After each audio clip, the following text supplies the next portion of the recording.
Hi, I'm Dave and welcome to day 25 of RPG A Day 2015. There's a lot of twos in there. Today's topic is favourite revolutionary game mechanic. Luckily I've got help today in the shape of Gareth Skarka, who you probably know best for his work on Hong Kong Action Theatre, Far West, Unknown Armies, loads of stuff like that. I'll be interested to see what he comes up with this one. It's a tricky question. Over to you, Gareth. Hi, I'm Gareth-Michael Skarka and I'm your guest for this edition of RPG A Day. My topic is my favorite, most innovative rule mechanic. I'm a big fan of the things that have been done with Fate, specifically aspects, which I thought I was going to talk about, but I decided that there's actually something that I like more than aspects, and that is from Leonard Balsera's work on Fate Accelerated, specifically the approaches, which completely upends how we look at actions in role-playing games. Approaches govern how you do something, not if you do something. In Fate Accelerated, it's more important to determine the method by which your character performs an action than whether or not they succeed at that action. So, are you clever? Are you quick? Is that how you approach the actions you take? And it completely blew my mind when I read it, and I can't wait to steal it for something else. The one that really stands out for me and really changed the way that I approached gaming was it first introduced to me in one of my favourite RPGs of all time, and that was Ghostbusters. West End Games' Ghostbusters introduced the concept of what would be called hero points, drama points, story points, or in Ghostbusters' case, brownie points.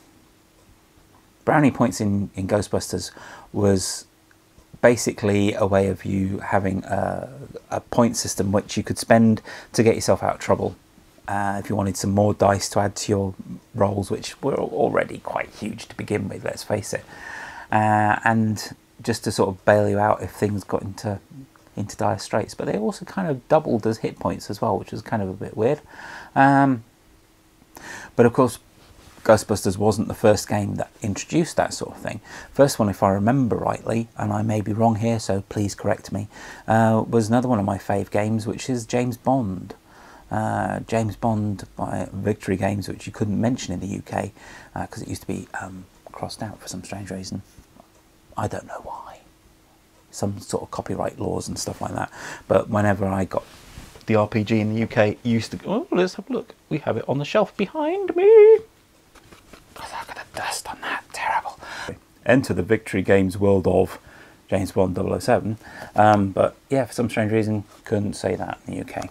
But yeah, used to love the Bond game, and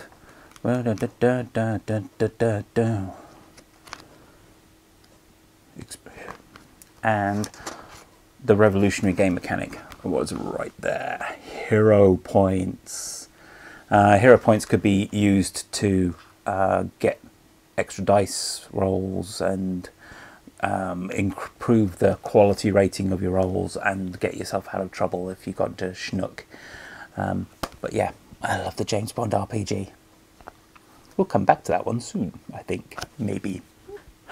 I don't know, there was just something about it. It's just that in previous games that I'd been playing, it was like RuneQuest and D&D and Traveller and stuff like that. If you rolled badly, or if you were close to death, or if things were going horribly, horribly wrong, you were basically scuppered. You had no chance. Whereas Bond and Ghostbusters and things like that really encouraged you to have a point system so you could get yourself out of trouble, but you had to really think whether you wanted to spend them straight away or not, or whether you wanted to save them just in case things got even worse. What do you think is the most revolutionary game mechanic? What's the one that really stands out for you as being, wow, that was fantastic. I love that. That's just great. It's changed the way I play RPGs. Could it be something a bit more modern? something that the indie gaming crowd has created that has really changed the way you approach games. I must admit, I've more recently discovered some great things from the story games and from indie games that have really influenced the way I think about tabletop RPGing, and they could really change the way that I write. Wow, there's a thought, eh?